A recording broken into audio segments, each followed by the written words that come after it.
நம்மோட தொலைபேசி வாயிலாக இணைந்திருக்கிறார் பாஜக மூத்த தலைவர் திருமிகு வானதி ஸ்ரீனிவாசன் அவர்கள்.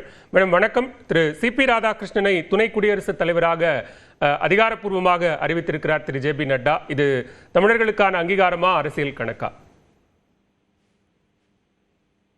தேசிய ஜனநாயக கூட்டணியினுடைய குடியரசு துணைத் தலைவர் வேட்பாளராக திரு சிபி ராதாகிருஷ்ணன் அவர்கள் அறிவித்திருப்பது ஒரு மிகப்பெரிய அங்கீகாரமாக நாங்கள் பார்க்கிறோம்.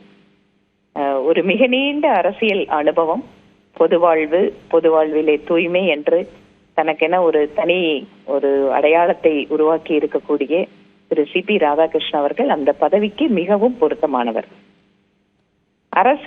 அரசியல் கணக்கு என்று வைத்துக் கொண்டால் தேசிய ஜனநாயக கூட்டணி என்பது இன்று பலம் வாய்ந்த கூட்டணியாக அவர்களுடைய வேட்பாளர்கள் தான் தேர்வு செய்யக்கூடிய சூழல் இருக்கின்ற இந்த நிலையில் தமிழகத்தை சார்ந்த ஒருவர் அந்த இடத்தில் இருப்பது என்பது தமிழகத்திற்கே மிகுந்த நன்மையை கொடுக்கும். இதை மிக ஒரு பாசிட்டிவான விஷயமா நாங்க பாக்குறோம்.